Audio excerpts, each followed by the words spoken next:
Shalom, selamat pagi semuanya. Sukacita. Hari ini kita akan merenungkan firman Tuhan terambil di dalam Matius 2 ayat yang pertama hingga ayatnya yang ke-12. Demikianlah firman Tuhan.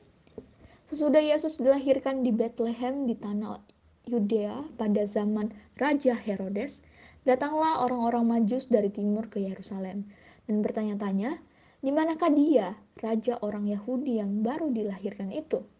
Kami telah melihat bintangnya di timur dan kami datang untuk menyembah dia. Ketika Raja Herodes mendengar hal itu, terkejutlah ia beserta seluruh Yerusalem. Maka dikumpulkannya semua imam kepala dan ahli Taurat bangsa Yahudi.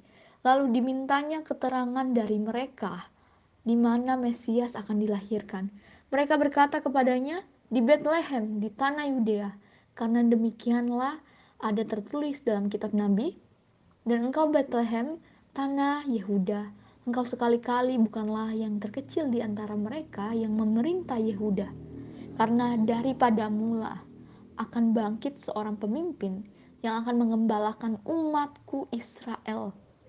Lalu dengan diam-diam Herodes memanggil orang-orang Majus itu dan dengan teliti bertanya kepada mereka, bila mana bintang itu nampak?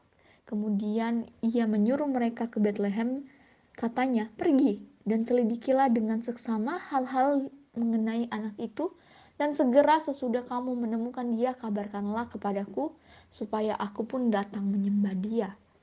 Setelah mendengar kata-kata raja itu, berangkatlah mereka dan lihatlah bintang yang mereka lihat di timur itu mendahului mereka hingga tiba dan berhenti di tempat di mana anak itu berada. Ketika mereka melihat bintang itu, sangat bersukacitalah mereka. Maka masuklah mereka ke dalam rumah itu dan melihat anak itu bersama Maria, ibunya. Lalu sujud menyembah dia. Mereka pun membuka tempat harta bendanya dan mempersembahkan persembahan kepadanya, yaitu emas, kemenyan, dan mur. Dan mereka diperingatkan dalam mimpi supaya jangan kepada Herodes, maka pulanglah mereka ke negeri melalui jalan lain. Hanya dia yang layak disembah.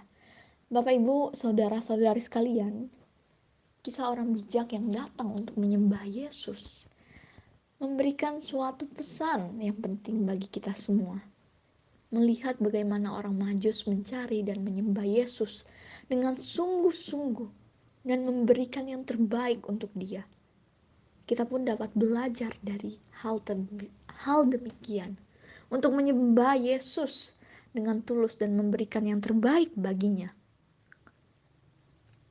Pertama-tama kita harus mengakui bahwa Yesus layak memperoleh penghormatan sebagai Raja dari seluruh umat manusia. Orang Majus mengakui Yesus sebagai Raja dan datang untuk menyembahnya. Kita juga harus mengakui Yesus sebagai Raja dan memberikan penghormatan padanya yang layak. Kedua, kita harus mencari Yesus dengan kesungguhan dan kerelaan untuk berkorban. Orang Majus mencari Yesus dan mengikuti bintang. Bahkan harus melakukan perjalanan yang jauh dan melelahkan. Kita juga harus mencari Yesus dengan kesungguhan dan kerelaan untuk berkorban. Bahkan jika itu memerlukan pengorbanan dari kita. Ketiga, kita harus menyembah Yesus dengan sungguh-sungguh dan memberikan yang terbaik baginya. Orang Majus memberikan hadiah berupa emas, kemenyan, dan mur sebagai tanda penghormatan mereka kepada Yesus. Kita juga harus menyembah Yesus dengan sungguh-sungguh dan memberikan yang terbaik baginya, baik dalam ibadah maupun dalam kehidupan kita sehari-hari. Terakhir, kita harus berhati-hati terhadap penghalang yang mungkin muncul dalam kehidupan kita. Herodes ingin membunuh Yesus dan menghalangi orang Majus untuk menemukannya.